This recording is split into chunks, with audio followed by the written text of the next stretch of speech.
Hello നമസ്കാരം. നമ്മുടെ അലീനയുടെയും മനുവിൻ്റെയും വൈജയുടെയും ബാലചന്ദ്രൻ്റെയും ഒക്കെ പുതിയൊരു വിശേഷത്തിലേക്ക് എല്ലാവർക്കും സ്വാഗതം കേട്ടോ. അങ്ങനെ നമ്മുടെ എപ്പിസോഡിൽ സംഭവിക്കാൻ പോകുന്ന നെക്സ്റ്റ് വീക്കിൽ സംഭവിക്കാൻ പോകുന്ന സ്റ്റോറിയാണ് പറയാനായിട്ട് പോകുന്നത്. അപ്പോൾ എല്ലാവരും സ്റ്റോറി മുഴുവനായിട്ട് കേൾക്കാൻ. നാളെയും അതുപോലെ next week Monday to Friday Saturday വരെയൊക്കെയുള്ള സ്റ്റോറിയാണ് പറയാൻ പോകുന്നത്. അപ്പോൾ എല്ലാവരും സ്റ്റോറി മുഴുവനായിട്ട് കേൾക്കുക, സപ്പോർട്ട് ചെയ്യാൻ മറക്കരുത് കേട്ടോ. നമ്മുടെ ചാനൽ ഇതുവരെ സബ്സ്ക്രൈബ് ചെയ്യാതെ കാണുന്നവരുണ്ടെങ്കിൽ ചാനലൊന്ന് സബ്സ്ക്രൈബ് ചെയ്ത് സപ്പോർട്ട് ചെയ്യുക. അതുപോലെ സ്റ്റോറി നിങ്ങൾക്ക് ഇഷ്ടപ്പെടുകയാണെങ്കിൽ ലൈക്ക് ചെയ്യാനും ഹൈപ്പ് എന്ന ഓപ്ഷൻ ക്ലിക്ക് ചെയ്യാനും മറക്കരുത് കേട്ടോ. അപ്പോൾ നമുക്ക് നേരെ സ്റ്റോറിയിലേക്ക് പോവാം. അങ്ങനെ നമ്മുടെ ഗംഗാധരനും മാലതിയും കൂടിയിട്ട് ഇവരുടെ പ്രശ്നമൊക്കെ അറിഞ്ഞതിന് ശേഷം ഇങ്ങോട്ടേക്ക് വരികയാണ്. ബാലചന്ദ്രൻ ഹോസ്പിറ്റലിലാണല്ലോ. അപ്പം ബാലചന്ദ്രൻ ഹോസ്പിറ്റലിലാണെന്ന് അറിഞ്ഞിട്ട് അപ്പോൾ അതിനൊക്കെ എന്തെങ്കിലും ഒരു സൊല്യൂഷൻ കണ്ടെത്തണം, വൈജയുടെയും ബാലചന്ദ്രൻ്റെയും ജീവിതം പഴയതുപോലെ ആക്കി മാറ്റിയെടുക്കണം എന്നൊക്കെയുള്ളൊരു തീരുമാനത്തിലാണ് വരുന്നത്. വൈജയോട് കുറച്ച് കാര്യങ്ങളൊക്കെ സംസാരിക്കുകയും അവളെ ഒന്ന് മയപ്പെടുത്തിയെടുക്കുകയും വേണം എന്നൊക്കെയുള്ള തീരുമാനത്തിലാണ് മാലതിയും ഗംഗാധരനും കൂടി വരുന്നത്. അങ്ങനെ വീട്ടിലേക്ക് എത്തുമ്പോൾ അലീനയെ കണ്ട് ഇവർക്ക് സംശയം തോന്നുകയാണ്. അപ്പോൾ അലീനയുടെ കാര്യങ്ങളൊക്കെ ചോദിച്ച് മനസ്സിലാക്കുന്നുണ്ട്. അപ്പോൾ അലീനയെ പറ്റിയിട്ടുള്ള കുറേ നിഗൂഢതകൾ ഉണ്ട് എന്ന് ഇവർ മനസ്സിലാക്കിയാണ്. മുത്തശ്ശിയോട് കൂടുതൽ കാര്യങ്ങൾ അലീനയെ പറ്റി ചോദിക്കുന്നൊക്കെ ഉണ്ട്. അങ്ങനെ അതിനുശേഷം അവർ ഹോസ്പിറ്റലിലേക്ക് പോകുന്നുണ്ട് കേട്ടോ. വൈജ അന്ന് വീട്ടിലേക്ക് വരുന്നതിന് മുന്നേ തന്നെ അവർ ഒന്ന് ഫ്രഷ് ആയതിനു ശേഷം ഹോസ്പിറ്റലിലേക്ക് ചെല്ലുകയാണ്. ഹോസ്പിറ്റലിൽ ചെല്ലുമ്പോൾ വൈജ ആകെ കലി തുള്ളി നിൽക്കുകയാണ്. വൈജയ്ക്ക് ബാലചന്ദ്രനെ കാണാൻ സാധിക്കുന്നില്ല. ബാലചന്ദ്രൻ വൈജയെ കാണാൻ കൂട്ടാക്കുന്നില്ല. അതിൻ്റെ ഒരു പരാക്രമം വൈജ ഹോസ്പിറ്റലിൽ കാണിക്കുന്നുണ്ട്. അപ്പോൾ മനു ആണ് വൈജയെ ഒന്ന് അടക്കി നിർത്താനായിട്ട് നോക്കുന്നത്. ആൻറ്റി ഇവിടെ കിടന്ന് ഒരുപാട് പ്രശ്നം ഉണ്ടാക്കേണ്ട, ആൻറ്റി ഒന്ന് ഒതുങ്ങ്, കാരണം ഇതൊരു ഹോസ്പിറ്റലാണ്, ഒരു പബ്ലിക് പ്ലേസ് ആണല്ലോ, നമ്മുടെ വീട്ടിലെ പ്രശ്നങ്ങൾ ഇവിടെ ഇപ്പോൾ ഇങ്ങനെ കാണിക്കേണ്ട കാര്യമില്ല. ആൻറ്റി ഇവിടെ വരുന്നുണ്ട്, ശരിയാണ്, അങ്കിളിന് ഇപ്പോൾ കാണാൻ താല്പര്യമില്ല എങ്കിൽ അങ്കിളിന് നമ്മൾ റെസ്റ്റ് കൊടുക്കില്ലേ വേണ്ടത് എന്ന് പറയണം. അതായത് ബാലചന്ദ്രൻ മനുവിനോട് പറയുന്നുണ്ട്, എനിക്ക് ശരീരത്തിന് മാത്രം റെസ്റ്റ് കിട്ടിയാൽ പോരാ മനു, എനിക്ക് മനസ്സിന് കൂടി റെസ്റ്റ് വേണം, എൻ്റെ മനസ്സിന് റെസ്റ്റ് കിട്ടണം എന്നുണ്ടെങ്കിൽ വൈജ എന്നെ കാണാൻ വരരുത് എന്ന് തന്നെ മനുവിനോട് പറയുന്നുണ്ട്. അതുകൊണ്ട് കൂടിയിട്ടാണ് മനു വൈജയോട് അങ്ങനെയൊക്കെ സംസാരിക്കുന്നത്. അങ്ങനെ ഓരോ ദിവസം കൂടുന്തോറും പ്രശ്നങ്ങൾ കൂടുതലായിക്കൊണ്ടിരിക്കുകയാണ്, വഷളായിക്കൊണ്ടിരിക്കുകയാണ് വൈജയ്ക്ക്. കാരണം ബാലചന്ദ്രനാണെങ്കിൽ വൈജയെ അങ്ങോട്ടേക്ക് അടുപ്പിക്കുന്നില്ല. മക്കൾ വരുമ്പോൾ കാണാൻ പറ്റുന്ന മനുവിനെ കാണാം, മറ്റാരെങ്കിലും ഒക്കെ വന്നിട്ടുണ്ടെങ്കിൽ അവർക്കൊക്കെ കാണാം, പക്ഷേ വൈജയ്ക്ക് മാത്രം കാണാൻ സാധിക്കുന്നില്ല. അപ്പോൾ അത് ഒക്കെ കൂടി ആയപ്പോൾ വൈജയ്ക്ക് ഇങ്ങനെ ഹാലിളകുന്നുണ്ട്. അപ്പോൾ വൈജ ഇങ്ങനെ തർക്കിച്ചുകൊണ്ട് നിൽക്കണം മനുവിൻ്റെ അടുത്ത്. ആ സമയത്താണ് ഗംഗാധരനും മാലതിയും കൂടി അങ്ങോട്ടേക്ക് വരുന്നത്. അപ്പോൾ അവരോടും പറയുന്നുണ്ട്, ആര് വന്നാലും ബാലചന്ദ്രൻ കാണാൻ അനുവദിക്കുന്നു, പക്ഷേ എനിക്ക് മാത്രം കാണാൻ അനുവാദമില്ല, ഞാൻ എന്ത് ചെയ്തിട്ടാണെന്ന് എനിക്ക് മനസ്സിലാവുന്നില്ല ഗംഗേട്ട എന്നൊക്കെ പറയുമ്പോൾ ഗംഗാധരനും മാലതിയും ആകെ പകച്ചിങ്ങനെ നിൽക്കുകയാണ്. എന്തിപ്പോൾ അലീന വൈജയോട് ഇപ്പോൾ എന്ത് പറയും, എങ്ങനെ പറഞ്ഞ് കാര്യങ്ങളൊക്കെ മനസ്സിലാക്കും എന്നൊന്നും അറിയാതെ ആകെ പ്രശ്നത്തിലാണ്. അപ്പോൾ ഗംഗാധരൻ പറയുന്നുണ്ട്, വൈജ ഒരു കാര്യം മനസ്സിലാക്കണം, ഇതൊരു ഹോസ്പിറ്റലല്ലേ, എന്താണെങ്കിലും ഇവിടെ കിടന്ന് ഇങ്ങനെ ബഹളം വെക്കുമ്പോൾ ആളുകൾ ശ്രദ്ധിക്കില്ലേ, എന്താണെങ്കിലും ബാലചന്ദ്രൻ നിന്നെ കാണാൻ താല്പര്യപ്പെടുന്നില്ല എന്നുണ്ടെങ്കിൽ അയാൾക്ക് ചിലപ്പോൾ കുറച്ച് സമയം കൊടുക്കുക, എന്തെങ്കിലുമൊക്കെ പ്രശ്നങ്ങൾ നിങ്ങൾ തമ്മിൽ ഉണ്ടായിരിക്കാം, അതെന്താണെന്നൊന്നും ഞങ്ങൾക്കറിയത്തില്ല, നിങ്ങൾക്ക് മാത്രമേ അറിയത്തുള്ളൂ, എന്താണെങ്കിലും അതൊക്കെ പറഞ്ഞു തീർക്കാനുള്ള ഒരു സമയം കൊടുക്കുക, അതൊക്കെ ഒന്ന് മൈൻഡ് കൂളാവാനുള്ള സമയം കൊടുക്കുക, അതിനൊക്കെ ശേഷം നീ പോയി കണ്ടാൽ മതി, ഇപ്പം തന്നെ ഇങ്ങനെ ധൃതി പിടിക്കല്ലേ, ഇവിടെ നിന്ന് കണ്ടേ പറ്റൂ എന്നൊക്കെ പറയുമ്പോൾ എന്താണ് വീണ്ടും പ്രശ്നം വഷളാവത്തല്ലേ ഉള്ളൂ. ബാലചന്ദ്രൻ നിന്നെ കാണാൻ താല്പര്യപ്പെടുന്നില്ലെങ്കിൽ നീ അയാൾക്ക് കുറച്ച് സമയം കൊടുക്കുക, അയാൾ വിളിക്കും നിന്നെ, അയാൾ പറയും നിന്നെ കാണണമെന്ന് പറയുന്ന സമയത്ത് പോയി കണ്ടാൽ മതി എന്നൊക്കെ പറയുമ്പോൾ ഗംഗേട്ടൻ ഇത് എന്തറിഞ്ഞിട്ടാ പറയുന്നത്, ഞങ്ങൾ തമ്മിൽ യാതൊരു പ്രശ്നവും ഇല്ലെന്നേ, ഞാൻ പറയുന്നത് എന്താ ആർക്കും ഒന്നും മനസ്സിലാവാത്തത്, ഞാനുമായിട്ട് യാതൊരു പ്രശ്നവുമില്ല, വീട്ടിലുണ്ടല്ലോ ഒരുത്തി, അവൾ വന്ന് കയറിയതിന് ശേഷമുള്ള പ്രശ്നങ്ങളാണ് വീട്ടിൽ, അല്ലാതെ വേറെ ഒരു പ്രശ്നങ്ങളും ഇല്ല എന്ന് പറയുമ്പോൾ നീ എന്തായി പറയുന്നത്, വീട്ടിൽ ആര് വന്ന് കയറിയതിന് ശേഷം എന്ന് ചോദിക്കുകയാണ് മാലതി. മാലതിയേട്ടത്തി കണ്ടില്ലേ, വീട്ടിൽ ചെന്നില്ലേ നിങ്ങൾ ചെന്നപ്പോൾ അവളെ കണ്ടില്ലേ, അവൾ പറഞ്ഞിട്ടുണ്ടാവുമല്ലോ ഞാനാണ് ഹോസ്പിറ്റലിൽ കൊണ്ടു ചെന്നത് സാറിനെ എന്നൊക്കെ, ഞങ്ങളോട് അവളൊന്നും പറഞ്ഞില്ലല്ലോ, നീ അലീനയെ കുറിച്ചാണോ പറയുന്നത്, അതെ അലീനെ, അപ്പോഴേക്ക് നിങ്ങൾ അവൾ നിങ്ങളെ കയ്യിലെടുത്തോ എന്നൊക്കെ ചോദിക്കാണ്. അവൾ ഞങ്ങളെ കയ്യിലും കാലിലും ഒന്നും എടുത്തില്ല, ഞങ്ങൾ അവിടെ ചെന്നപ്പോൾ ഡോറ് തുറന്നത് അലീനയാണ്, ഞങ്ങൾക്ക് ചായയും സ്നാക്സും ഒക്കെ തന്നത് അവളാണ്, മുത്തശ്ശി അമ്മയുമായി സംസാരിച്ച സമയത്താണ് അവളെ കാര്യങ്ങളൊക്കെ മനസ്സിലാക്കാൻ പറ്റിയത്, പിന്നെ അവളോട് കാര്യങ്ങളൊക്കെ ചോദിച്ചറിഞ്ഞു, അവളുടെ വീടും കാര്യങ്ങളൊക്കെ. അവൾക്ക് വീടോ, അനാഥയായി ആരെ പിഴച്ചു പറ്റ അവൾക്ക് വീടോ, വൈജയ് നീ ഒന്ന് പതുക്കെ പറ, നീ എന്തൊക്കെ പറയുന്നതെന്ന് ഗംഗാധരൻ ചോദിക്കുമ്പോൾ എന്താ ഞാൻ പറഞ്ഞത് കറക്റ്റ് അല്ലേ, അവൾക്ക് ഏത് വീട്, അവൾ ഏതോ ഒരു ഓർഫനേജിൽ ഇങ്ങനെ അനാഥയായിട്ട് വളർന്നവളല്ലേ എന്നൊക്കെ പറയുമ്പോൾ വൈജയ് നീ നിന്റെ നില മറന്നുകൊണ്ടാണ് സംസാരിക്കുന്നത് എന്ന് പറയുമ്പോൾ വൈജയ് ദേഷ്യപ്പെടുക കേട്ടോ. ഗംഗേട്ടൻ ഒന്ന് മിണ്ടാതിരിക്കുന്നുണ്ടോ എന്ന് പറയുമ്പോൾ എന്നെക്കൊണ്ട് നീ കൂടുതലൊന്നും പറയിപ്പിക്കേണ്ടത് ഒരു ഹോസ്പിറ്റലല്ലേ എന്നൊക്കെ പറഞ്ഞ് വൈജയോട് തർക്കിക്കുന്നുണ്ട്. അങ്ങനെ അവരും അതുപോലെ ബാലചന്ദ്രനെ കാണാനായിട്ട് ശ്രമിക്കുമ്പോൾ മനുവാണ് ചെന്ന് പറയുന്നത് കേട്ടോ ബാലചന്ദ്രൻ്റെ അടുത്ത്, ഇങ്ങനെ വല്യച്ഛനും ഒക്കെ വന്നിട്ടുണ്ടെന്ന് പറയുമ്പോൾ എനിക്ക് ആരെയും കാണണ്ട, ഞാൻ കാണാൻ സമ്മതിക്കത്തില്ല എന്ന് പറയണം, എനിക്കും ആരെയും കാണാൻ താല്പര്യമില്ല എന്നൊക്കെ പറയുന്നുണ്ട്. അതും കൂടെ ഇവിടെ വന്ന് പറയുന്നുണ്ട്. അപ്പോൾ വൈജയ്ക്ക് ആകെ ഹാലെളുകയാണ്. അപ്പോൾ വൈജയ്ക്ക് മനസ്സിലാവണം വൈജയോടും വൈജയുടെ വീട്ടുകാരോടുമാണ് എല്ലാ പ്രോബ്ലംസും ഉള്ളത് എന്ന് മനസ്സിലാവാണ്. എൻ്റെ ഏട്ടൻ വന്നിട്ട് കാണാൻ അനുവദിക്കുന്നില്ല എന്നോ എന്നൊക്കെ പറഞ്ഞ് വൈജ അവിടെ കിടന്ന് കലി തുള്ളുമ്പോൾ സാരമില്ല, ബാലചന്ദ്രനെ ഞങ്ങളെ കാണാൻ താല്പര്യമില്ലെങ്കിൽ ഒരു കുഴപ്പമില്ല, ഞങ്ങൾ ഏതായാലും ഇന്ന് തിരിച്ചു പോകാനൊന്നും നിൽക്കുന്നില്ല, ഞങ്ങൾ കൊല്ലപ്പള്ളിയിൽ ഉണ്ടാക്കും, ഞങ്ങൾ അങ്ങോട്ടേക്ക് പൊക്കോളാം എന്ന് പറഞ്ഞിട്ട് ഗംഗാധരനും മാലതിയും കൊല്ലപ്പള്ളിയിലേക്ക് പോകുന്നുണ്ട് കേട്ടോ.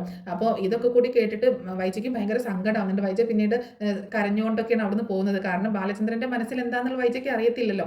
എന്തൊക്കെയാണെങ്കിലും വൈജയുടെ ചാട്ടം ഒക്കെ കൂടുതലാണെങ്കിലും ശരിക്കും ഒരുപാടൊന്നും നമുക്ക് എക്സ്ട്രീം ആയിട്ട് വെറുക്കാൻ പറ്റത്തില്ല വൈജയെ. കാരണം എന്തൊക്കെയോ എവിടേക്കോ ഒരു ശരി അവളുടെ ഉള്ളിൽ മറിഞ്ഞു കിടക്കുന്നത് പോലെയാണ് ഫീൽ ചെയ്യുന്നത് കേട്ടോ. പക്ഷെ തെറ്റാണ്, ചെയ്ത കാര്യങ്ങളൊക്കെ തെറ്റാണ്. പക്ഷെ അതിൽ നിന്നും അവളെ കൂടുതലും പ്രലോഭിപ്പിച്ച് അവളിങ്ങനെ മനസ്സ് മാറ്റിയെടുത്ത് അവളുടെ ലൈഫ് തന്നെ ഇങ്ങനെ ആക്കി മാറ്റിയത് ശരിക്കും പറഞ്ഞാൽ വീട്ടുകാരാണ്. അപ്പോൾ വീട്ടുകാരുടെ ഒരു ഫോഴ്സാണ് അവളുടെ ലൈഫ് ഇങ്ങനെ ആയി തീർന്നത് എന്നുള്ള ഒരു ചിന്തയിൽ നിന്നൊക്കെയാണ് അവൾ ആകെ ഇങ്ങനെ ഒന്നിനോടും ഒരു താല്പര്യമില്ലാതെയും എല്ലാത്തിനോടും എതിർത്തൊക്കെ ഒരു ലൈഫ് മുന്നോട്ട് കൊണ്ടുപോകുന്നത്. എന്താണെങ്കിലും അതിൽപ്പെട്ട് ജീവിതം ഇല്ലാതായി പോയത് ബാലചന്ദ്രന്റെയും അലീനയുടേതും ആണ് എന്ന് മാത്രം. അലീനയുടെ ലൈഫ് അങ്ങനെ ആയി പോകാൻ കാരണം വൈജയുടെ വീട്ടുകാർ തന്നെയാണ്. അപ്പൊ എന്താണെങ്കിലും അതിൽ നിന്നൊക്കെ വിട്ട് നമുക്ക് സ്റ്റോറിയിലേക്ക് വരാം. അങ്ങനെ പിന്നീട് നമ്മുടെ ബബിത ബാലചന്ദ്രനെ കാണാൻ വരുന്നുണ്ട് കേട്ടോ. അന്നത്തെ ദിവസം ബബിത എന്തായാലും വരുന്നില്ല, പിറ്റേ ദിവസമാണ് ബബിത വരുന്നത്. അപ്പോൾ ബബിതയും തന്നെ ഇതുപോലെ മനുവാണ് കൊണ്ടുവരുന്നത് കേട്ടോ. അപ്പോൾ രോഹിത് ആണെങ്കിൽ ഹോസ്പിറ്റലിലേക്ക് വരുന്നില്ല കേട്ടോ. രോഹിത്തിന് ബാലചന്ദ്രനെ ഫേസ് ചെയ്യാൻ ഭയങ്കര മടിയാണ്, അതുകൊണ്ട് ഹോസ്പിറ്റലിലേക്ക് വരുന്നില്ല. ബബിത ഹോസ്പിറ്റലിലേക്ക് വരുമ്പോൾ ബാലചന്ദ്രൻ ചോദിക്കുന്നുണ്ട്, ഓ അച്ഛൻ്റെ മോൾ ഇപ്പോഴെങ്കിലും ഒന്ന് വന്നല്ലോ, ഭയങ്കര സന്തോഷമായി എന്ന് പറയുമ്പോൾ, അത് അച്ഛൻ ഞാൻ പിന്നെ എന്നൊക്കെ പറഞ്ഞു, നീ എന്താ ഇന്നലെ കോളേജിൽ പോവാഞ്ഞത്, നീ കോളേജിൽ പോവാതെ ക്ലാസ് കട്ട് ചെയ്തു എന്ന് കേട്ടല്ലോ എന്ന് ചോദിക്കുകയാണ്. അത് അച്ഛനോട് ആര് പറഞ്ഞു, പറഞ്ഞത് ആരും ആവട്ടെ എന്ന് പറയുമ്പോൾ, ഓ അവൾ വിളിച്ച് പറഞ്ഞു അച്ഛനോട്, എവള് എന്ന് ചോദിക്കുകയാണ്. അലീന എന്നെ വിളിക്കാറുമില്ല, അലീന എന്നെ കാണാൻ വരാറില്ല, പിന്നെ ഞാൻ എങ്ങനെ അറിഞ്ഞു എന്നല്ലേ, ഞാൻ എല്ലാം അറിയും, എൻ്റെ മക്കളുടെ കാര്യങ്ങളൊക്കെ ഞാൻ അറിഞ്ഞല്ലേ പറ്റുള്ളൂ, നിങ്ങളുടെ അമ്മയ്ക്ക് ഏതായാലും അതിനൊന്നും നോക്കാൻ സമയമില്ല താല്പര്യമില്ല, ഇനി ഞാനെങ്കിലും അന്വേഷിക്കേണ്ടേ എന്ന് ചോദിക്കുകയാണ് ബാലചന്ദ്രൻ. അങ്ങനെ ബാലചന്ദ്രൻ ചോദിക്കുമ്പം, അച്ഛാ ഒന്നുമില്ല, ഞാൻ പ്രത്യേകിച്ചൊന്നുമില്ല, എനിക്ക് അത്ര വയ്യായിരുന്നു, എനിക്ക് നല്ല സുഖം ഉണ്ടായിരുന്നില്ല, അതുകൊണ്ടൊക്കെ ഞാൻ സ്കൂളിൽ പോവാഞ്ഞത്, കോളേജിൽ പോവാഞ്ഞത് എന്ന് പറയണം. നിന്റെ ഫോണും തന്നെ ഞാൻ നോക്കട്ടെ എന്നുകൊണ്ട് ഫോണൊക്കെ വാങ്ങിച്ച് നോക്കുന്നുണ്ട് കേട്ടോ. അപ്പോൾ ഫോണിലാണെങ്കിൽ അതിൽ അമലിൻ്റെ പേരും അങ്ങനെയൊക്കെ സേവ് ചെയ്തിട്ടുണ്ട്. അപ്പം ഇതാരാണ് അമൽ എന്ന് ചോദിക്കുകയും ഒക്കെ ചെയ്യുന്നുണ്ട്. എൻ്റെ ഫ്രണ്ടാണ് അച്ഛാ, നീ എന്തിനാ അവനെ ഒരുപാട് തവണ വിളിച്ചിട്ടുണ്ടല്ലോ ഈ ഇതിൽ നിന്ന് അങ്ങോട്ടും ഇങ്ങോട്ടും എന്ന് ചോദിക്കുമ്പോൾ, അത് അച്ഛാ ഞങ്ങൾ ഇങ്ങനെ പഠിക്കേണ്ട കാര്യങ്ങൾ കുറച്ച് ഡിസ്കസ് ചെയ്യാനൊക്കെ വിളിച്ചതായിരുന്നു എന്നൊക്കെ ഇങ്ങനെ പറഞ്ഞ് ഒഴിഞ്ഞു മാറുന്നുണ്ട്. അപ്പോൾ മനു ആണ് ഈ കാര്യങ്ങളൊക്കെ ബാലചന്ദ്രനെ അറിയിച്ചത്. മനുവിൻ്റെ അടുത്ത് അലീന പറഞ്ഞിട്ടുണ്ടായിരുന്നു. അപ്പോൾ മനുവാണ് ബാലചന്ദ്രനെ അറിയിച്ചിട്ട് ഈ കാര്യങ്ങളൊക്കെ. അപ്പോൾ എന്താണെങ്കിലും ബബിതയെ ഒന്ന് ശരിയാക്കി എടുക്കണം. ബബിതയെ കുറച്ച് ഉപദേശങ്ങളൊക്കെ കൊടുക്കുന്നുണ്ട് ബാലചന്ദ്രൻ. പക്ഷേ ബബിതയുടെ ചെവിയിൽ അതൊന്നും കയറുന്നില്ല കേട്ടോ. ബബിത ഇങ്ങനെ അച്ഛനിപ്പോൾ ഉപദേശിക്കാൻ വന്നേക്കുന്നു എന്നുള്ള രീതിയിൽ നെവർ മൈൻഡിൽ ഇങ്ങനെ എടുക്കുകയാണ്. പിന്നീട് ബബിത അവിടെ നിൽക്കാതെ വീട്ടിലേക്ക് തന്നെ പോകുന്നുണ്ട്. അങ്ങനെ അന്ന് രാത്രിയിലാണെങ്കിൽ വൈജയോട് ഇങ്ങനെയുള്ള കാര്യങ്ങളൊന്നും പറയുന്നില്ല കേട്ടോ. ബബിത ഇങ്ങനെ പോയതും അങ്ങനെയുള്ള കാര്യങ്ങളൊന്നും അലീന പറഞ്ഞിട്ടുണ്ടായിരുന്നില്ല. അപ്പോൾ ഹോസ്പിറ്റലിൽ വെച്ചിട്ടാണ് മനുവാണ് വൈജയോട് ഇങ്ങനെയുള്ള കാര്യങ്ങളൊക്കെ പറയുന്നത്. അപ്പോൾ ബബിതയുടെ ഒരു ഫ്രണ്ട് വീട്ടിൽ വന്നിരുന്നു എന്നുള്ള കാര്യങ്ങളൊക്കെ പറയുന്നത് മനുവാണ്. ആൻറ്റി ബബിതയെ നല്ലോണം ശ്രദ്ധിക്കണം, അവളുടെ പോക്ക് ശരിയല്ല എന്നൊക്കെ പറയുമ്പോൾ, ഇതാരാ നിന്നോട് പറഞ്ഞത് എന്ന് ചോദിക്കുമ്പോൾ, പറഞ്ഞത് ആരും ആയിക്കോട്ടെ, ഞാൻ ഉണ്ടായ സംഭവമാണ് പറയുന്നത് എന്ന് പറയണം. എനിക്ക് മനസ്സിലായി, അവളായിരിക്കുമല്ലേ പറഞ്ഞത്, എന്നിട്ട് അവൾ എന്നോട് ഒരു വാക്ക് പറഞ്ഞില്ല ഇങ്ങനൊരു സംഭവം ഉണ്ടായിട്ട് എന്ന് പറയുമ്പോൾ, ആൻറ്റിയോട് എങ്ങനെ പറയും, ആൻറ്റിയുടെ മോൻ്റെ കാര്യം പറഞ്ഞപ്പോൾ ആൻറ്റി എങ്ങനെയാണ് അലീനയോട് പ്രതികരിച്ചത്, അപ്പോൾ പിന്നെ ആൻറ്റിയോട് പിന്നെ അലീന എന്ത് പറയണമെന്നാണ് ആൻറ്റി പറയുന്നത് എന്നൊക്കെ ചോദിക്കുകയാണ് മനു. അങ്ങനെ പിന്നീട് വൈജയന്തി പിറ്റേ ദിവസമാണ് വൈജയന്തി കാര്യങ്ങളൊക്കെ അറിയുന്നത് കേട്ടോ. അങ്ങനെ വീട്ടിലേക്ക് ചെല്ലുന്ന സമയത്ത് അലീനയെ ചോദ്യം ചെയ്യുന്നുണ്ട് കേട്ടോ. എന്താ അവിടെ കഴിഞ്ഞ ദിവസം ഉണ്ടായത്, ബബിത കോളേജിൽ പോയോ എന്ന് ചോദിക്കുമ്പോൾ, ഇല്ല മാഡം ബബിത കോളേജിൽ പോയില്ല എന്ന് പറയട്ടോ. കോളേജിൽ പോവാതെ അവൾ ഇവിടെ എന്ത് ചെയ്യായിരുന്നു ചോദിക്കുകയാണ്. അവളുടെ ഒരു ഫ്രണ്ട് വന്നിട്ടുണ്ടായിരുന്നു ഇവിടെ. ഫ്രണ്ട് എന്ന് പറയുമ്പോൾ ഏതോ ഒരു ബോയ്, ഒരു ആൺകുട്ടിയാണ് വന്നിട്ടുണ്ടായിരുന്നത് എന്ന് പറയണം. എന്നിട്ട് നീ എന്താ ഇത് എന്നോട് പറയാഞ്ഞത് എന്ന് ചോദിക്കുന്നുണ്ട്. ഞാൻ എങ്ങനെ മാഡത്തിനോട് പറയും, ഞാൻ മാഡത്തിനോട് പറയുമ്പോൾ ഞാൻ അത് വളച്ച് കെട്ടി ഉണ്ടാക്കി പറയുകയാണെന്നല്ലേ മാഡം പറയുന്നത്, അതുകൊണ്ട് തന്നെയാണ് ഞാൻ ഇങ്ങനെയുള്ള കാര്യങ്ങളൊന്നും മാഡത്തോട് സൂചിപ്പിക്കാഞ്ഞത് എന്ന് അലീന പറയാട്ടോ. അപ്പോൾ വൈജയന്തി പറയുന്നുണ്ട്, എന്നാലും നിനക്ക് എന്നോടൊന്ന് സൂചിപ്പിക്കായിരുന്നില്ല ഇങ്ങനെയുള്ള കാര്യങ്ങൾ എന്ന് പറയട്ടോ. ഞാൻ ഒരു തവണ മാഡത്തിൻ്റെ മകൻ്റെ കാര്യം സൂചിപ്പിച്ചപ്പോൾ തന്നെ എനിക്കുണ്ടായ അനുഭവം എന്താണെന്ന് എനിക്കറിയാം. അതിനുശേഷം എനിക്ക് എന്താ സംഭവിച്ചതെന്ന് മാഡത്തിന് തന്നെ അറിയാലോ, ഞാൻ എങ്ങനെയാണ് ഹോസ്പിറ്റലിലായതെന്നും എന്താണ് എൻ്റെ ജീവിതത്തിൽ സംഭവിച്ചതെന്നും മാഡത്തിന് അറിയാലോ എന്നൊക്കെ പറഞ്ഞ് അലീന അവിടെ നിന്ന് കിച്ചണിലേക്ക് തന്നെ പോവാട്ടോ. അപ്പോൾ കിച്ചണിലേക്ക് പോകുന്ന സമയത്ത് വൈജയന്തി പുറകെ വന്നിട്ട് വീണ്ടും ഒച്ചെടുത്തുകൊണ്ട് സംസാരിക്കുകയാണ്. അന്ന് സംഭവിച്ചത് ഞാൻ അത്രയ്ക്ക് അങ്ങോട്ട് വിശ്വസിച്ചിട്ടൊന്നുമില്ല, നിൻ്റെ കയ്യിലിരിപ്പോണ്ട് തന്നെയാണ് അങ്ങനെയൊക്കെ സംഭവിച്ചത്. ആരോ പഴിച്ച് എവിടെയോ കൊണ്ടുപോയി വലിച്ചെറിഞ്ഞ് അനാഥാലയത്തിൽ വളർന്ന നിന്റെ ആ കൾച്ചർ കൊണ്ടാണ് നിനക്ക് അങ്ങനെ സംഭവിച്ചത്. ഇവിടെ എത്രയോ ജോലിക്കാർ നിന്നിട്ടുണ്ട്, അവരുടെ നേരെയൊന്നും ഇങ്ങനെയുള്ള സംഭവങ്ങളൊന്നും ഉണ്ടായിട്ടില്ല. ഇപ്പോഴും നിന്റെ ഒരു സ്വഭാവദൂഷ്യം കൊണ്ട് തന്നെയാണ് അല്ലെങ്കിൽ നിന്നെ പഴിച്ച് പറ്റാൻ നിന്റെ തള്ളയുണ്ടല്ലോ, അവരുടെ സ്വഭാവദൂഷ്യം കൊണ്ട് തന്നെയാണ് നിനക്ക് ഇങ്ങനെയൊക്കെ സംഭവിച്ചത് എന്നൊക്കെ പറയുമ്പോൾ അലീനയ്ക്ക് ഭയങ്കരമായിട്ട് ഹാലെളുക കേട്ടോ. ഇത്രയും നാൾ നിങ്ങൾ പറഞ്ഞുകൊണ്ടിരുന്നല്ലേ എൻ്റെ തള്ള എന്നെ പഴിച്ച് പറ്റതാണെന്ന്, എൻ്റെ തള്ള എന്നെ പഴിച്ച് പറ്റത് തന്നെയാണ് എന്ന് വിരൽ ചൂണ്ടിക്കൊണ്ടാണ് സംസാരിക്കുന്നത് എന്ന് വിചാരിച്ചിട്ട് എന്നെ വളർത്തിയ എൻ്റെ അമ്മയെക്കുറിച്ച് മോശമായിട്ട് പറഞ്ഞാലുണ്ടല്ലോ, ഞാൻ വളർന്ന സാഹചര്യത്തെക്കുറിച്ച് പറഞ്ഞാലുണ്ടല്ലോ അത് കേട്ടോണ്ട് ഞാൻ നിൽക്കില്ല. എൻ്റെ തള്ള എന്നെ പിഴച്ചു പറ്റിയത് തന്നെ സ്വന്തം അമ്മയുടെ മുഖത്ത് നോക്കിയിട്ട് തന്നെയാണ് പറയുന്നത്. കാരണം അത്രയും എക്സ്ട്രീം ആയിട്ടുണ്ട് വൈജയുടെ ഭാഗത്തു നിന്നുള്ള ഹരാസ്മെന്റ്. അപ്പൊ അതിൽ നിന്ന് ഇനിയും മിണ്ടാതെ ഒരുപാട് ഇങ്ങനെ മിണ്ടാതിരിക്കും. അപ്പോൾ നമ്മുടെ അലീനയുടെ എല്ലാ കൺട്രോളും വിട്ടു പോവുകയാണ്. വൈജയോട് കൈ ചൂണ്ടിക്കൊണ്ട് തന്നെ സംസാരിക്കുന്നുണ്ട്. നിങ്ങളെപ്പോലെ ഒരു തള്ള തന്നെയാണ് എന്നെയും പിഴച്ച് പ്രസവിച്ചത് എന്ന് പറയുമ്പോൾ ഭയങ്കരമായിട്ട് ഇങ്ങനെ ഷോക്കായി പോവുക കേട്ടോ വൈജയന്തി. എന്താടി പറഞ്ഞത്? ഞാൻ പിഴച്ച് പ്രസവിച്ചു എന്ന് ചോദിക്കാൻ. അതെ, നമ്മുടെ ജീവിതത്തിൽ എന്തൊക്കെയാണ് സംഭവിച്ചിട്ടുള്ളതെന്നുള്ളത് നമ്മൾ ഒന്ന് ആലോചിച്ച് നോക്കുന്നത് നല്ലതായിരിക്കും. എന്നിട്ട് മതി മറ്റുള്ളവരുടെ മേലെ കുതിര കയറാൻ എന്നൊക്കെ പറഞ്ഞ് അലീന നന്നായിട്ട് വൈജയോട് സംസാരിക്കുന്നുണ്ട്. വിരൽ ചൂണ്ടിക്കൊണ്ട് തന്നെയാണ് സംസാരിക്കുന്നത്. നിങ്ങളെപ്പോലെ ഒരു തള്ള തന്നെയാണ് എന്നെയും പിഴച്ച് പ്രസവിച്ചത്. അപ്പോൾ ആ തള്ളയുടെ എന്തായാലും ഗുണമൊന്നും എനിക്ക് കിട്ടിയിട്ടില്ല. കാരണം എന്നെ വളർത്തിയത് അത്രയും നല്ല ഒരു അമ്മയാണ്. എന്നെ പഴിച്ച് പ്രസവിച്ച തള്ളയുടെ ഗുണമൊന്നും എനിക്ക് കിട്ടിയിട്ടില്ല. എന്നെ ബ്രിജിത്താമ്മയാണ് വളർത്തിയത്. ആ മമ്മിയുടെ സ്നേഹവും പരിചരണവും കരുണയും നന്മയും എല്ലാം ഞങ്ങൾക്ക് പകർന്നു തന്നിട്ടാണ് ഞങ്ങളുടെ മമ്മി പോയത്. അതുകൊണ്ട് എന്നെ പെറ്റ തള്ളയുടെ സ്വഭാവം മഹിമയൊന്നും എനിക്ക് കിട്ടിയിട്ടില്ല. അത് പറഞ്ഞുകൊണ്ട് നിങ്ങൾ എൻ്റെ അടുത്തേക്ക് വരണ്ട എന്നൊക്കെ പറഞ്ഞ് ഭയങ്കരമായിട്ട് ഷൗട്ട് ചെയ്ത് സംസാരിച്ചുകൊണ്ട് തന്നെ അലീന അവിടെ നിന്നും പോകുന്നുണ്ട്. നേരെ മുത്തശ്ശിയുടെ റൂമിലേക്ക് ചെല്ലണം. അപ്പോൾ അലീന പറഞ്ഞ കാര്യങ്ങളൊക്കെ ഓർത്തിട്ട് വൈജയന്തി ആകെ ഷോക്കാവാണ്. ഇവളെന്തായിരിക്കും ഉദ്ദേശിച്ചത്? കഴിഞ്ഞ ദിവസമാണെങ്കിൽ പിഴച്ച് പ്രസവിക്കുന്നത് സംസ്കാരമില്ലായ്മയാണ് എന്ന് പറഞ്ഞത്. എന്താ നീ അങ്ങനെ പറഞ്ഞത് എന്ന് ചോദിച്ചപ്പോൾ അത് നിങ്ങൾ സ്വന്തമായിട്ട് ആലോചിച്ച് നോക്കിയാൽ മതി എന്ന് പറഞ്ഞു. അപ്പോൾ അലീന പോകുന്നതിൻ്റെ മുന്നേ തന്നെ അലീനയോട് ചോദിക്കുന്നുണ്ട്, നീ കുറേ ദിവസമായല്ലോ ഇങ്ങനെ പറയാൻ തുടങ്ങിയിട്ട്, നീ എന്തറിഞ്ഞിട്ടാണ് ഇങ്ങനെയൊക്കെ പറയുന്നത്? നീ എന്നെ പറ്റി എന്ത് മനസ്സിലാക്കിയിട്ടാന്ന് ചോദിക്കുമ്പോൾ നിങ്ങളെ പറ്റി എല്ലാം മനസ്സിലാക്കി തന്നെയാണ് ഞാൻ പറയുന്നത് എന്ന് അലീന പറയുന്നുണ്ട് കേട്ടോ. എന്തറിയാന്നാണ് നീ പറയുന്നത്? എനിക്ക് എന്താടി അറിയാവുന്നത് എന്ന് പറയുമ്പോൾ എനിക്ക് എല്ലാം അറിയാം എന്ന് അലീന പറയണം. അത് കേട്ടിട്ടാണ് വൈജ ആകെ ഷോക്കാവുന്നത്. എന്താണെങ്കിലും നിന്റെ തള്ള നിന്നെ പിഴച്ച് പറ്റതുപോലെയൊന്നും അല്ല, ആ സംസ്കാരമൊന്നും അല്ല എനിക്ക് എന്ന് പറയുമ്പോൾ എൻ്റെ തള്ള എന്നെ പിഴച്ച് പറ്റതാണെന്ന് ഞാൻ സമ്മതിച്ചു. പക്ഷേ എനിക്ക് കിട്ടിയേക്കുന്ന സംസ്കാരം എൻ്റെ പിഴച്ച് പറ്റ തള്ളേണ്ടതല്ല, എന്നെ വളർത്തിയ അമ്മയുടേതാണ്. ആ അമ്മയുടെ നന്മയും സ്നേഹവും പരിചരണവും ഒക്കെ കൊണ്ടാണ് ഞങ്ങൾ വളർന്നത്. ആ ഒരു ഇത് ഞങ്ങൾക്ക് തന്നിട്ടാണ് അമ്മ പോയത് എന്നൊക്കെ പറഞ്ഞിട്ടാണ് അലീന അവിടെ നിന്ന് പോകുന്നത് കേട്ടോ. അപ്പോൾ അലീനയുടെ ഈ സംസാരം കേട്ടപ്പോൾ വൈജ ആകെ ഷോക്കായി പോവാണ്. എന്തൊക്കെയാണ് ഇവള് പറയുന്നത് എന്നിങ്ങനെ ചിന്തിച്ചു പോവാണ്.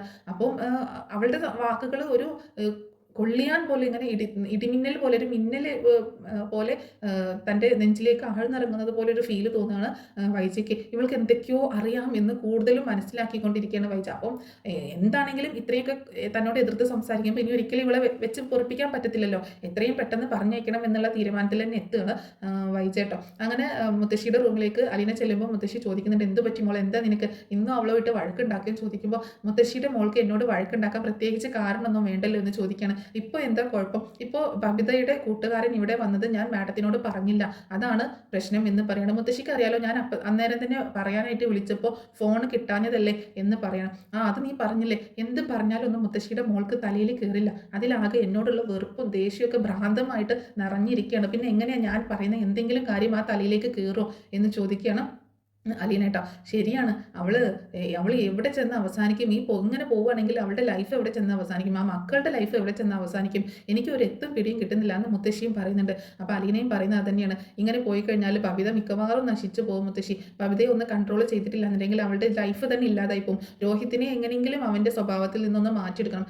ആകെയുള്ളൊരു ഇത് കൃഷ്ണമോളാണ്. അവൾക്ക് ഏതാണെങ്കിലും അമ്മയുടെ സ്വഭാവം, അമ്മയുടെ പെരുമാറ്റം ഒന്നും കിട്ടിയിട്ടില്ല. അതിന് സാറുടെ ആ ഒരു ആറ്റിറ്റ്യൂഡാണ് കൃഷ്ണമോൾക്കും. അവൾ മാത്രമാണ് അച്ഛൻ്റെ വഴിയെ പോയിട്ട് ഒരു നന്നായിട്ട് ഇരിക്കുന്നുള്ളൂ. പക്ഷേ രോഹിത്തും ബബിതയും അങ്ങനെയല്ല. എനിക്ക് അവരെ ഒന്ന് നന്നാക്കി എടുക്കണമെന്ന് ഭയങ്കര ആഗ്രഹമുണ്ട് മുത്തശ്ശി. എൻ്റെ സ്വന്തം കൂടപ്പിറപ്പുകളല്ലേ എന്നിങ്ങനെ പറയട്ടോ. നീ എന്താ പറഞ്ഞത്? നിൻ്റെ കൂടപ്പിറപ്പുകളോ? അത് മുത്തശ്ശി, ഞാൻ അവരെ അങ്ങനെയാണ് കാണുന്നത്, എൻ്റെ സ്വന്തം കൂടപ്പിറപ്പുകളായിട്ടാണ് കാണുന്നത്. അതാണ് ഞാൻ അങ്ങനെ പറഞ്ഞത്. നിൻ്റെ ഈ മനസ്സ് മറ്റാർക്കും ഉണ്ടാവില്ല മോളെ. നീ അവരൊക്കെ നശിച്ചു പോകുന്നത് കണ്ടിട്ട് നിൻ്റെ മനസ്സ് പിടയ്ക്കുന്നുണ്ടല്ലോ, അത് നിനക്ക് മാത്രമേ ഉള്ളൂ. ആ സ്വന്തം അവരുടെ അമ്മയ്ക്ക് പോലും അങ്ങനെ ഒരു ചിന്തയില്ല എന്നൊക്കെ പറയണം മുത്തശ്ശി. പിന്നീട് കാണിക്കുന്നത് പിറ്റേ ദിവസം അന്ന് തന്നെ വൈജ ഹോസ്പിറ്റലിലേക്ക് ചെല്ലുന്ന കേട്ടോ. ഹോസ്പിറ്റലിലേക്ക് ചെല്ലുന്ന സമയത്ത് അപ്പം ബാലചന്ദ്രനെ ഏകദേശം റെഡി ആയിട്ടുണ്ട്. ഹോസ്പിറ്റലിൽ നിന്ന് ഡിസ്ചാർജ് ആവാമെന്നൊക്കെ ആയിട്ടുണ്ട്. അപ്പോൾ ഡിസ്ചാർജ് ആവാം എന്നൊക്കെ ആയപ്പോൾ ആ സമയത്തും വൈജയെ റൂമിലേക്ക് കയറ്റുന്നില്ല. വൈജ ഇടിച്ച് കയറി റൂമിലേക്ക് ചെല്ലുന്നുണ്ട് കേട്ടോ. അങ്ങനെ ഇടിച്ച് കയറി ചെല്ലുകയാണ് റൂമിലേക്ക്. ബാലചന്ദ്രനോട് സംസാരിക്കാനായിട്ട് വൈജയെ കണ്ടതും ബാലചന്ദ്രൻ്റെ വൈജയുടെ മുഖത്തേക്ക് പോലും നോക്കുന്നില്ല കേട്ടോ. ഭയങ്കര ദേഷ്യത്തിലാണ് ബാലചന്ദ്രൻ്റെ. ഭയങ്കര ദേഷ്യം, എന്തൊക്കെയോ പ്രശ്നങ്ങളും ഇങ്ങനെ തുടങ്ങുകയാണ്. സമയത്താണ് മനു അങ്ങോട്ടേക്ക് വരുന്നുണ്ട്. അപ്പോൾ മനുവാണ് ബില്ലിൻ്റെ കാര്യങ്ങളൊക്കെ റെഡിയാക്കാനായിട്ട് പോയിട്ടുള്ളത്. അപ്പോൾ സിസ്റ്റർമാർ ബില്ല് കൊടുത്തിട്ടുണ്ടായിരുന്നു മനുവിൻ്റെ അടുത്ത്. അപ്പോൾ അതുകൊണ്ടാണ് വരുന്നത്. അപ്പോൾ ബാലചന്ദ്രനാണെങ്കിൽ വൈജ എങ്ങനെയെങ്കിലും ഇവിടുന്ന് റൂമൊന്നും ഒഴിവാക്കണം മനുവിനോട് പറയുന്നുണ്ട്. മനു പോകാൻ പറ, എനിക്ക് തൽക്കാലം ആരോട് സംസാരിക്കാൻ താല്പര്യമില്ല, ഇപ്പോൾ റൂമിൽ നിന്ന് പോകാൻ പറ എന്നൊക്കെ ഇങ്ങനെ പറയാണ്. അത് കേട്ടപ്പോൾ വൈജയ്ക്ക് ദേഷ്യം വരുന്നുണ്ട്. ഞാൻ എന്ത് ചെയ്തിട്ട് ബാലചന്ദ്രൻ എന്നോട് ഇങ്ങനെ ദേഷ്യം കാണിക്കുന്നത്? ഞാനാണോ ബാലചന്ദ്രൻ അറ്റാക്ക് വരാൻ കാരണം? ഞാൻ കാരണമാണോ ബാലചന്ദ്രൻ വീട്ടിൽ നിന്ന് എവിടെയോ പോയി 2 ദിവസം മറഞ്ഞ് താമസിച്ചത്, അജ്ഞാതവാസം അനുഷ്ഠിച്ചത് എന്നൊക്കെ ചോദിച്ച് ദേഷ്യപ്പെടുകയാണ്. അപ്പോഴും ബാലചന്ദ്രൻ പറയുന്നുണ്ട്, മനു ഞാനിപ്പോൾ ലൈഫിലേക്ക് തിരിച്ചു വന്നുകൊണ്ടിരിക്കുകയാണ്, അത് വീണ്ടും ഇല്ലാതാക്കരുതെന്ന് പറ, റൂമിൽ നിന്ന് ഇറങ്ങി പോകാൻ പറ എന്നൊക്കെ പറഞ്ഞ് ഇങ്ങനെ സംസാരിക്കുമ്പോൾ ആൻറ്റി പ്ലീസ് ആൻറ്റി ഒന്ന് സംസാരിക്കാതിരിക്കും, ഞാൻ പറഞ്ഞോളാം, ഞാൻ സംസാരിക്കാം എന്നൊക്കെ പറയുന്നുണ്ട്. അപ്പോൾ ഡോക്ടർ വന്നിട്ട് പരിശോധിച്ചിട്ട് ഇപ്പോൾ കുഴപ്പമൊന്നുമില്ല, പക്ഷേ ഒരുപാട് സ്ട്രെസ് കൊടുക്കരുത്, സ്ട്രെയിൻ എടുക്കരുത്, അങ്ങനെ ഒരുപാട് കാര്യങ്ങൾ പറഞ്ഞിട്ടുണ്ട്, ഒരുപാട് ടെൻഷൻ കൊടുക്കരുത്, അപ്പോൾ അങ്ങനെയുള്ള കാര്യങ്ങളൊക്കെ അവോയ്ഡ് ചെയ്യണം എന്നൊക്കെ പറഞ്ഞിട്ടുണ്ടായിരുന്നു. അപ്പോൾ അതൊക്കെ ഇങ്ങനെ മനു പറയുന്നുണ്ട്. അപ്പോൾ ബാലചന്ദ്രൻ പറയുന്നുണ്ട്, എനിക്ക് ടെൻഷൻ വരണ്ട എന്നുണ്ടെങ്കിൽ, എനിക്ക് ഒരുപാട് സ്ട്രെസ് ഒന്നും വരണ്ട എന്നുണ്ടെങ്കിൽ ഇവൾ എൻ്റെ മുന്നിൽ വരാതിരുന്നാൽ മാത്രം മതി, എനിക്ക് അത്രയേ ഉള്ളൂ എന്ന് പറയുമ്പോൾ അപ്പോഴും വൈജി ഇങ്ങനെ ഇടയ്ക്ക് കയറി സംസാരിക്കാനായിട്ട് നിൽക്കണം. ആൻറ്റി പ്ലീസ് എന്ന് പറഞ്ഞുകൊണ്ട് മനു തടയുന്നുണ്ട് കേട്ടോ.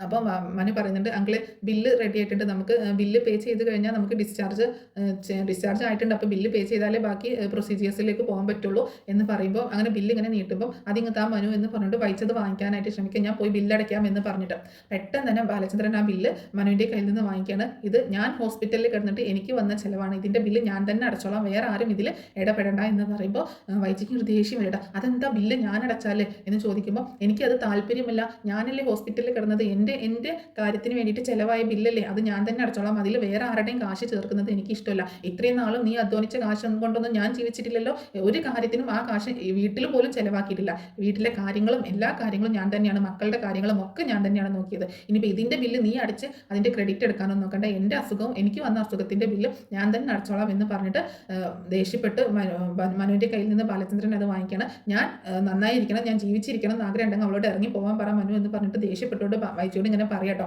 അപ്പോൾ വൈജയ്ക്കാണെങ്കിൽ ഇതെല്ലാം കൂടി കേട്ടിട്ട് കല്ല് ഇങ്ങോട്ട് കയറുകയാണ്. വൈജ അങ്ങനെ പെട്ടെന്ന് പിന്നെ അവിടെ റൂമിൽ നിന്ന് ഇറങ്ങി പോകുന്നുണ്ട് കേട്ടോ.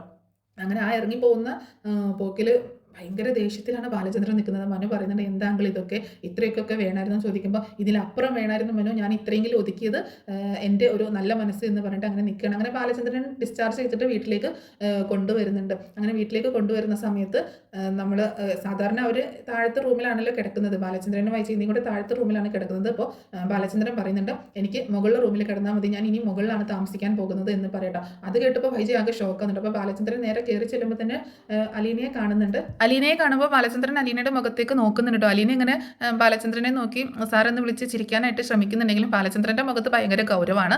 ബാലചന്ദ്രൻ കൂടുതലൊന്നും സംസാരിക്കുന്നൊന്നുമില്ല. അങ്ങനെ അകത്തേക്ക് കയറുന്ന സമയത്താണ് ബാലചന്ദ്രൻ പറയുന്നത്, താഴത്തെ റൂമിലോട്ട് പോകാനായിട്ട് വൈച്ച പെട്ടെന്ന് റൂമൊക്കെ പോയി സെറ്റ് ആക്കിയിട്ടുണ്ടായിരുന്നു, അപ്പോൾ അങ്ങോട്ടേക്ക് പോകേണ്ട മനു, എനിക്ക് മുകളിലേക്ക് പോയാൽ മതി എന്ന് പറയട്ടോ. അപ്പോൾ അലീനയെയും വിളിക്കുന്നുണ്ട്, അലീന എന്നെ മുകളിലെ റൂമിലേക്ക് കൊണ്ടുപോകണം, എനിക്ക് അവിടെ താമസിച്ചാൽ മതി, ആ റൂം ഒന്ന് സെറ്റ് ആക്കണം എന്ന് പറയണം. അപ്പോൾ അലീന പെട്ടെന്ന് ശരി സാർ എന്ന് പറഞ്ഞുകൊണ്ട് അലീന പെട്ടെന്ന് പോയിട്ട് മുകളിൽ റൂമൊക്കെ റെഡിയാക്കുന്നുണ്ട്. അതെന്താ മുകളിലെ റൂമിൽ പോയി കിടക്കുന്നത്, ഇവിടെയല്ലേ ബാലചന്ദ്രൻ്റെ റൂം, ഇവിടെയല്ലേ കിടക്കേണ്ടത്, ഇവിടെ കിടന്നാൽ മതി എന്ന് പറയുമ്പോൾ എനിക്ക് ഇനി മുകളിൽ താമസിച്ചാൽ മതി, ഞാനിനി ആ റൂമിലേക്കില്ല എന്ന് തന്നെ ബാലചന്ദ്രൻ പറയണം. അപ്പോൾ വൈജയന്തിക്ക് അതും കൂടി കേട്ടപ്പോൾ ഭയങ്കരമായിട്ട് ഹാലിളകുകയാണ്. അപ്പോൾ അങ്ങനെ മനു, ആൻറ്റി ഇപ്പോൾ അതിനെപ്പറ്റി സംസാരിക്കേണ്ട, അങ്കിളിന് ഒറ്റയ്ക്ക് കിടക്കാനാണ് താല്പര്യമെങ്കിൽ അങ്കിൾ അവിടെ മുകളിലെ റൂമിൽ പോയി കിടന്നോട്ടെ എന്ന് പറയുമ്പോൾ കൃഷ്ണമോൾ പറയുന്നുണ്ട്, അച്ഛനെന്നാൽ എൻ്റെ റൂമിൽ കിടന്നോ, ഞാൻ മുകളിൽ പോയി കിടന്നോളാം, ചേച്ചിയുടെ കൂടെ കിടന്നോളാം എന്ന് പറയുമ്പോൾ അത് വേണ്ട, ഞാൻ മുകളിൽ ബബിതയുടെ റൂമിൽ ഞാൻ കിടന്നോളാം, ബബിത താഴെ വന്ന് കിടന്നോളാം, അല്ലെങ്കിൽ അവിടെ വേറൊരു റൂമുണ്ടല്ലോ ഞാൻ അവിടെ കിടന്നോളാം എന്നൊക്കെ പറയുന്നുണ്ട്. എനിക്ക് താഴെ കിടക്കേണ്ട, മുകളിൽ തന്നെ കിടന്നാൽ മതി എന്ന് പറഞ്ഞിട്ട് അപ്പോൾ അലീന പെട്ടെന്ന് പോയി റൂമൊക്കെ സെറ്റാക്കുന്നുണ്ട് കേട്ടോ. അങ്ങനെ മനുവും അലീനയും കൃഷ്ണയും ഒക്കെ കൂടി ചേർന്നിട്ടാണ് മുകളിലെ റൂമിലേക്ക് കൊണ്ട് ചെല്ലുന്നത്. അങ്ങനെ മുകളിലെ റൂമിലേക്ക് മാറ്റിയതിന് ശേഷം ബാലചന്ദ്രനെ അവിടെ കിടത്തുകയാണ്. അപ്പോൾ അവിടെ കിടക്കുന്ന സമയത്ത് വൈജ വീണ്ടും ചെന്നിട്ട് ബാലചന്ദ്രനോട് സംസാരിക്കുന്നുണ്ട്, ഇവിടെ കിടക്കേണ്ട വല്ല ആവശ്യമുണ്ടോ, താഴെ കിടന്നാൽ പോലെ, താഴെയല്ലേ ബാലചന്ദ്രൻ്റെ റൂം എന്നൊക്കെ പറയുമ്പോൾ ദയവ് ചെയ്ത് എന്നെ ഇങ്ങോട്ടേക്ക് വന്ന് ശല്യപ്പെടുത്താൻ നിൽക്കരുത്, ഞാൻ താഴേക്കും വരുന്നില്ല, ഞാൻ മുകളിലും നീ താഴെയാണ്, ഞാൻ താഴെ വന്ന് നിന്നെ ശല്യപ്പെടുത്താനും വരുന്നില്ല, നീ മുകളിലേക്ക് കയറി വന്ന് എന്നെ ശല്യപ്പെടുത്താനും നിൽക്കണ്ട, എൻ്റെ കാര്യങ്ങളൊക്കെ ഞാൻ നോക്കിക്കോളാം, പിന്നെ ഇവിടെ അലീനയുണ്ടല്ലോ, അലീന നോക്കിയാൽ മതി, എൻ്റെ കാര്യങ്ങൾ വേറെ ആരും നോക്കണ്ട എന്ന് പറയണം. ഇതുകൂടി കേട്ടപ്പോൾ വൈജയന്തിക്ക് അങ്ങോട്ട് ഭ്രാന്ത് പിടിക്കട്ടോ. അലീന അലീന അലീന അലീന ആരാ നിങ്ങളുടെ എന്നൊക്കെ ചോദിച്ച് ഒച്ചെടുക്കുമ്പം വല്ലാണ്ട് കിടന്ന് ഇവിടെ കിടന്ന് ഷൗട്ട് ചെയ്യാൻ നിൽക്കണ്ട, മക്കളുണ്ടെന്ന് ഞാൻ നോക്കൂല, ഞാൻ പറയുന്നത് കേട്ട് കഴിഞ്ഞാൽ പിന്നെ ഈ ഭൂമി വിളർന്ന് താഴേക്ക് പോയാൽ മതി എന്ന് നിനക്ക് തോന്നും, അതുകൊണ്ട് എന്നോട് കൂടുതൽ സംസാരിക്കാൻ നിൽക്കാതെ താഴേക്ക് ചെല്ലാൻ നോക്ക്, എൻ്റെ കാര്യങ്ങളൊക്കെ ഞാൻ നോക്കിക്കോളാം, എൻ്റെ മക്കളുണ്ട് ഇവിടെ എൻ്റെ കാര്യങ്ങൾ നോക്കാൻ, പിന്നെ അലീനയുണ്ട്, അവർ മതി എനിക്ക് എന്ന് പറയണം, അലീന എൻ്റെ മോള് തന്നെയാണ് എന്നുള്ള രീതിയിൽ ഇങ്ങനെ സംസാരിക്കട്ടോ. അത് കേട്ടപ്പോൾ അലീനയ്ക്ക് ഭയങ്കര സന്തോഷം സങ്കടം എന്തൊക്കെയോ വരുന്നുണ്ട്. പെട്ടെന്ന് വൈജു റൂമിൽ നിന്ന് പുറത്തേക്ക് ഇറങ്ങുകയാണ്. വൈജുയുടെ റൂമിൽ നിന്ന് പുറത്തേക്ക് ചെല്ലാൻ പറയണം. അപ്പോൾ കൃഷ്ണ ചെന്നിട്ടാണ് ബാലചന്ദ്രനെ ഇങ്ങനെ ആശ്വസിപ്പിക്കുന്നത് കേട്ടോ. അച്ഛൻ ഇങ്ങനെ ഷൗട്ട് ചെയ്യുന്നതൊക്കെ കണ്ടപ്പോൾ അപ്പോൾ വൈജ വന്നിട്ട് അലീനയോട് ഭയങ്കരമായിട്ട് ഷൗട്ട് ചെയ്യാണ്. നീ ഒറ്റ ഒരുത്തിയാണ് ഈ കുടുംബം കലക്കിയത്, നീ കാരണമാണ് ഇതൊക്കെ സംഭവിച്ചത്, ഇനി ഒരിക്കലും നിന്നെ ഇവിടെ വെച്ച് പൊറിപ്പിക്കാൻ പോകുന്നില്ല എന്നൊക്കെ പറയുമ്പോൾ അവളെ അങ്ങനെ പറഞ്ഞു വിടാൻ പറ്റത്തില്ല എന്ന് ബാലചന്ദ്രൻ ആ റൂമിൽ കിടന്നുകൊണ്ട് പറയാണ്. അതെന്താ പറഞ്ഞു വിട്ടാൽ ഇവളെ ഇവിടെ നിർത്താൻ പറ്റത്തില്ല, ഇവളെ ഞാൻ പറഞ്ഞു വിടും എന്ന് പറയുമ്പോൾ അവളെ പറഞ്ഞു വിട്ട് അവളുടെ കൂടെ ഞാനും പോകും എന്ന് പറയാണ്. ഇനി അവളെ ഇവിടെ നിന്ന് പറഞ്ഞു വിടാൻ പറ്റത്തില്ല, ഇത് എൻ്റെ വീടാണ്, ഈ വീട്ടിൽ എന്ത് വേണമെന്ന് ഞാനാണ് തീരുമാനിക്കുന്നത്, അത് പറ്റാത്തവർക്ക് ഇവിടെ നിന്ന് ഇറങ്ങിപ്പോകാം എന്ന് ബാലചന്ദ്രൻ പറയട്ടെ. അപ്പോൾ വൈജി ആകെ ഷോക്കായി പോവാണ്. നീയാണ് എല്ലാത്തിനും കാരണക്കാരി എന്ന് പറഞ്ഞുകൊണ്ട് അലീനയുടെ മുഖം നോക്കി ഒരു അടി കൊടുക്കുക കേട്ടോ വൈജയന്തി. അത് അലീനയ്ക്കാണെങ്കിൽ ഭയങ്കര സങ്കടവും എന്തൊക്കെയോ ആകെ ഫീലിംഗ് ഉണ്ട്. ബാലചന്ദ്രൻ ഞാൻ ഇരിക്കുന്നോടത്ത് നിന്ന് പെട്ടെന്ന് എഴുന്നേക്കാനായിട്ട് നോക്കുകയാണ്. എടി എന്ന് പറഞ്ഞുകൊണ്ടിട്ട് വൈജയുടെ നേരെ അവിടെ കൃഷ്ണയാണ് അടക്കി ഇരുത്തുന്നത്. അച്ഛൻ ഇവിടെ ഇരിക്കി എന്ന് പറഞ്ഞുകൊണ്ട് കൃഷ്ണയാണ് ബാലചന്ദ്രനെ അവിടെ ഇരുത്തുന്നത്. എന്നിട്ട് വൈജയാണെങ്കിൽ വീണ്ടും ഇങ്ങനെ അവളെ അടിക്കാനായിട്ട് കൈ വാങ്ങുമ്പോൾ മാഡം ഇനി എന്നെ തൊട്ടു പോകരുത് എന്ന് പറയാണ്. അലീന ഞാൻ എന്ത് ചെയ്തിട്ടാണ് മാഡം എൻ്റെ നേരേക്ക് ഇങ്ങനെ ഷൗട്ട് ചെയ്യുമ്പോൾ എന്നെ തല്ലാനും നോക്കുന്നത് എന്നൊക്കെ ചോദിക്കുമ്പോൾ നീ കാരണമാണ് ഈ കുടുംബം ഇല്ലാതായിപ്പോയത്, നീയാണ് എല്ലാത്തിനും മൂല കാരണം, അതുകൊണ്ട് ഈ കുടുംബം തകർന്നു പോയത് നീ വന്നതിന് ശേഷമാണ്, ഇത്രയും നാളും ഇങ്ങനെ ഒരു പ്രശ്നമേ ഈ വീട്ടിൽ ഉണ്ടായിട്ടില്ല എന്നൊക്കെ പറയട്ടോ അലീന. ഞാൻ പോകാമെന്ന് പറഞ്ഞതല്ല മാഡം, എന്നെ പറഞ്ഞു വിടാത്തത് എൻ്റെ തെറ്റാണോ? ഈ വീട്ടിൽ നിന്ന് എനിക്കൊന്ന് പോയി കിട്ടിയാൽ മതി, നശിച്ച വീട്ടിൽ നിന്ന് എനിക്കൊന്ന് പോയി കിട്ടിയാൽ മതി. ഒരുപാട് ആഗ്രഹിച്ച് ഒരുപാട് സ്വപ്നം കണ്ട് ഞാൻ ഈ വീട്ടിലേക്ക് കയറി വന്നത്, പക്ഷേ എനിക്കിനി ഇവിടെ നിൽക്കണ്ട, എനിക്ക് പോയി കിട്ടിയാൽ മതി, എന്നെ പറഞ്ഞു വിടാത്തത് എൻ്റെ തെറ്റാണോ? ഞാൻ പോകുക തന്നെ ചെയ്യും എന്നൊക്കെ പറയുമ്പം അപ്പോഴും ബാലചന്ദ്രൻ പറയുന്നുണ്ട് അലീന ഇവിടെ നിന്ന് എങ്ങോട്ടും പോകുന്നില്ല, ഈ വീട് എൻ്റെ വീടാണ്, അലീനയ്ക്ക് ശമ്പളം തരുന്നത് ഞാനാണ്, അതുകൊണ്ട് അലീന ഇവിടെ തന്നെ താമസിക്കും, അലീനയുടെ സേവനം ഈ വീട്ടിൽ തന്നെ വേണം എന്നിങ്ങനെ നിർബന്ധം പിടിക്കുകയാണ്. വൈജയന്തിക്ക് ഭയങ്കര ദേഷ്യം വന്നിട്ട് വൈജയന്തി പിന്നെ പെട്ടെന്ന് താഴേക്ക് ഇറങ്ങി പോകുന്നുണ്ട്. പുറകെ വാല് പോലെ രോഹിത്തും ബബിതയും കൂടി പോകുന്നുണ്ട് കേട്ടോ. അപ്പോൾ അലീനയാണെങ്കിൽ ആ കിട്ടിയ കവളിൽ ഇങ്ങനെ കൈ വെച്ചുകൊണ്ട് ആകെ വിഷമിച്ച് ഇങ്ങനെ നിൽക്കുമ്പോൾ പിന്നീട് കൃഷ്ണയാണ് വന്നിട്ട് ചേച്ചിയോട് ചേച്ചി സാരമല്ല ചേച്ചി, അമ്മയുടെ സ്വഭാവം ചേച്ചിക്ക് അറിയാവുന്നതല്ലേ എന്നൊക്കെ പറഞ്ഞിട്ട് ആശ്വസിപ്പിക്കുക ഒക്കെ ചെയ്യുന്നുണ്ട്. അപ്പോൾ അതിനുശേഷം ബാലചന്ദ്രനെ പിന്നീട് കാണാനായിട്ട് നമ്മുടെ ഗംഗാധരനും മാലതിയും കൂടെ വീട്ടിലേക്ക് വരുന്നുണ്ട് കേട്ടോ. അപ്പോൾ വീട്ടിലേക്ക് വരുന്ന സമയത്ത് ബാലചന്ദ്രനോട് ഇവർ സംസാരിക്കാനായിട്ട് ശ്രമിക്കുന്നുണ്ടെങ്കിലും ബാലചന്ദ്രൻ ഇവരോട് വളരെ ഗൗരവത്തോട് കൂടിയിട്ടാണ് സംസാരിക്കുന്നത്. അത്ര താല്പര്യമില്ലാത്ത മട്ടിലാണ് സംസാരിക്കുന്നത് കേട്ടോ. അപ്പോൾ ഭയങ്കര ദേഷ്യത്തിലും ഒക്കെയാണ്. അപ്പോൾ ഗംഗാധരൻ ഒരു മയപ്പെടുത്തി സംസാരിക്കാനൊക്കെ ശ്രമിക്കുമ്പോൾ ഗംഗേട്ട എനിക്ക് കൂടുതലൊന്നും സംസാരിക്കാനില്ല എന്നൊക്കെ പറയേണ്ട. ആ സമയത്ത് വൈജി അങ്ങോട്ട് വന്നിട്ട് നിൽക്കുന്നുണ്ട്. അപ്പോൾ വൈജിയും കൂടി നിൽക്കുമ്പോൾ കൂടുതൽ കാര്യങ്ങളൊന്നും പറയാൻ പറ്റത്തില്ലല്ലോ. അപ്പോൾ ബാലചന്ദ്രൻ പറയുന്നുണ്ട് എനിക്കിനി കൂടുതലൊന്നും സംസാരിക്കാനില്ല ഗംഗേട്ട, ഞാനിവിടെ ഇനി മുകളിലാണ് താമസിക്കുന്നത്, വൈജയുടെ കൂടെ ഇനി ജീവിക്കണോ ജീവിക്കേണ്ടതെന്നൊക്കെ ഉള്ളത് ഞാൻ പിന്നീട് ചിന്തിക്കുന്ന കാര്യമാണ് എന്നൊക്കെ പറയുമ്പോൾ വൈജി ഇങ്ങനെ ആകെ ഷോക്കായി പോവാണ്. എന്ത് ചെയ്തിട്ടാണ് ഇത്രയും വലിയ പ്രശ്നം ഉണ്ടാക്കാൻ എന്താ കാരണം എന്നൊക്കെ ചിന്തിക്കുക കേട്ടോ വൈജിയും. അപ്പോൾ മാലതി പറയുന്നുണ്ട് ബാലചന്ദ്രൻ ഇങ്ങനെ വാശി പിടിക്കാതെ, നിൻ്റെ കുടുംബമല്ലേ, നിങ്ങളുടെ കുടുംബമല്ലേ ഇത്, ഈ കുടുംബം ഒരുമിച്ച് കൊണ്ടുപോകേണ്ടത് നിങ്ങളും കൂടിയിട്ടല്ലേ എന്ന് പറയുമ്പം എൻ്റെ മക്കളുടെ കാര്യമല്ലേ ഉദ്ദേശിച്ചത്, എൻ്റെ മക്കൾ അത്യാവശ്യം വളർന്നിട്ടുണ്ട്, അവരുടെ കാര്യങ്ങളൊക്കെ ഒരുവിധം ചെയ്യാൻ അവർക്കറിയാം, പിന്നെ കുറച്ച് വിദ്യാഭ്യാസം കൂടി കിട്ടിക്കഴിഞ്ഞാൽ അവരുടെ ലൈഫ് സെറ്റായിക്കോളും, അതുകൊണ്ട് അവരെക്കുറിച്ച് ഓർത്ത് ഇനി എനിക്ക് പേടിയൊന്നുമില്ല, എനിക്കിനിപ്പോൾ ആകെ നോക്കാനുള്ളത് ഒറ്റ കാര്യമേ ഉള്ളൂ എന്ന് പറയാട്ടോ.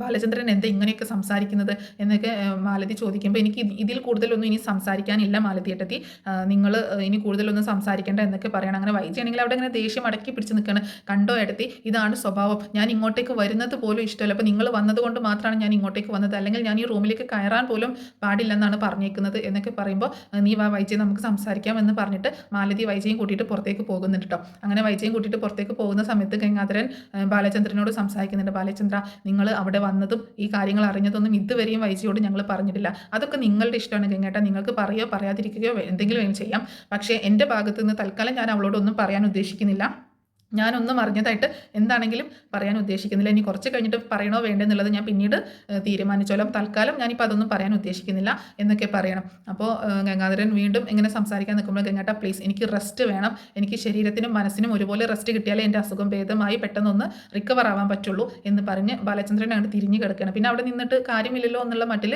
ഗംഗാധരൻ റൂമിൽ നിന്ന് പുറത്തേക്ക് ഇറങ്ങണം. ആ സമയത്ത് മാലതിയും വൈജിയും കൂടി സംസാരിച്ചുകൊണ്ടിരിക്കുകയാണ്. എൻ്റെ വൈജി നീ ഒന്ന് അടങ്ങ്, കുറച്ച് ക്ഷമയോടൊക്കെ ബാലചന്ദ്രനോട് സംസാരിക്കുക, എന്താണ് ആണെങ്കിലും ഈ വെട്ടാൻ എന്താ പറയുക പുലിയെ പോലെ ഒന്നും അങ്ങോട്ട് ചെല്ലാതെ കുത്താൻ നിൽക്കുന്ന പോത്തിൻ്റെ അടുത്തേക്ക് ഒരു പുലിയെ പോലെ അങ്ങോട്ട് പാഞ്ഞ് ചെന്നിട്ടുണ്ടെങ്കിൽ നീ എന്താ ഇങ്ങനെയൊക്കെ കാണിക്കുന്നത്, കുറച്ച് ക്ഷമയോടെ പക്വമായിട്ട് കാര്യങ്ങളെ കാണണ്ടേ എന്നൊക്കെ പറയുമ്പോൾ എൻ്റെ മാലത്തിയേട്ടത്തിൽ ഞാൻ എന്ത് ചെയ്തിട്ടാണെന്ന് എനിക്ക് മനസ്സിലാവുന്നില്ല, എൻ്റെ ലൈഫിൽ എനിക്ക് ഒരു കാലത്തിലും സ്വസ്ഥത കിട്ടിയിട്ടില്ല, ഇനിയും എനിക്ക് അങ്ങോട്ട് സ്വസ്ഥത ഇല്ലല്ലോ എന്നൊക്കെ പറഞ്ഞ് വൈജിക്ക് ആകെ ഇമോഷണലാകുമ്പോൾ ഗംഗാധരനും അങ്ങോട്ടേക്ക് വന്നിട്ട് വൈജിയെ ആശ്വസിപ്പിക്കാനോ നോക്കുന്നത്. വൈജ ഒരു കാര്യം മനസ്സിലാക്ക്, നീ തൽക്കാലം ഒന്ന് ക്ഷമിക്കുകയും ബാലചന്ദ്രൻ്റെ മനസ്സൊക്കെ ഒന്ന് അടങ്ങുന്ന വരെ, അയാളുടെ മനസ്സ് ഒരു കടൽ പോലെ പ്രക്ഷുബ്ധമായിക്കൊണ്ടിരിക്കുകയാണ്. അപ്പോൾ അതൊക്കെ ഒന്ന് അടങ്ങി അയാളൊന്ന് നോർമൽ ആവുന്നത് വരെ നീ ഒന്ന് ക്ഷമിക്കുക. അതിനുശേഷം നമുക്ക് വേണ്ടത് ആലോചിക്കാം. അയാളൊന്ന് നോർമൽ ലൈഫിലേക്ക് തിരിച്ചു വന്നോട്ടെ. അതുവരെ നീ തൽക്കാലം അങ്ങോട്ടേക്ക് പോവണ്ട. ബാലചന്ദ്രൻ്റെ കാര്യങ്ങളൊക്കെ അങ്ങനെ നടന്നു പൊക്കോളും. നീ തൽക്കാലം കൂടുതൽ അന്വേഷിക്കാനും പറയാനൊന്നും പോവണ്ട.